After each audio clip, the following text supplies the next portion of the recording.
আপন সন্তানের লাশটা টেনে টেনে নামাইয়া ওই বাঁশবাগানে মাটির ঘর, যেই ঘরটার ভিতরে নড়াচড়ার কোনো কায়দা নাই। আমার এত ভক্তরা আমার এত বয়ান শুনে, কিন্তু মরার পরে দেখি আমার সাথে একটা মানুষও কবরে গেল না। হঠাৎ করে দেখবো কবরে আমার মাথার কাছে আর আমার পায়ের কাছে দুইটা লোক কবরে নামলো। আমার মাজায় গামছা লাগাইয়া লাশটা রাখিয়া, হঠাৎ বাঁশের চাল বিছাইয়া মাথার মুষ্টি কাফনের খুলিয়া পায়ের কাফনটা খুলিয়া হঠাৎ তারা দুইজন লাফ দিয়া উঠিয়া চলিয়া গেল। এখন আমি কবরে একা, পাড়াইয়া পাড়াইয়া মাটি দিয়া সবাই বিদায়। এই তো দুনিয়া,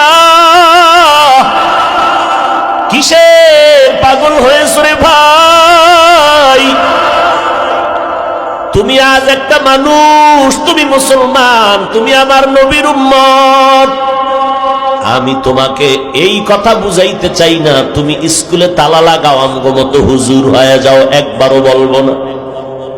বরং তুমি স্কুলে পড়ো, কলেজে পড়ো, চাকরি করো, ব্যবসা করো, আলহামদুলিল্লাহ, হাজারবার দোয়া করি।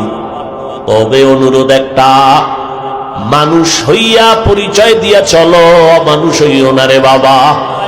ও যুবক, আমার নবী তো ভবিষ্যৎবাণী করে গেলেন, এই যুবকেরা, আমি মোহাম্মদ বড় ইতিম, আমি মোহাম্মদ বাবা বলিয়া ডাকতে পারি নাই, মা হারাইয়া বড় অসহায়, আর আমার থাকার মতো কোনো ঘর নাই।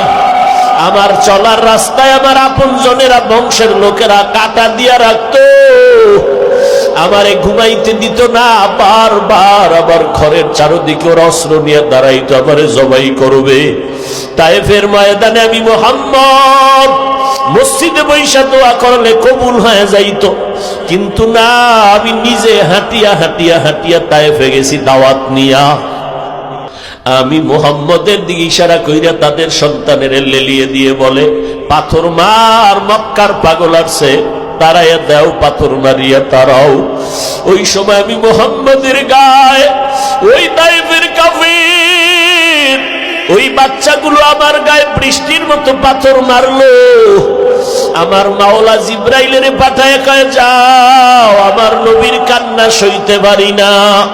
যেই নবীজির শরীর মোবারকে মশা পড়া হারাম, মাছিও পড়ে না, আমার নবীর শরীরের ঘাম থেকে মেশকের ঘেরাল, ওই নবীর শরীরে পাথর যখন মারতে শুরু করলো, ওই বেঈমানের পাথরের আঘাতে রক্ত পড়িয়া নবীর জুতা পর্যন্ত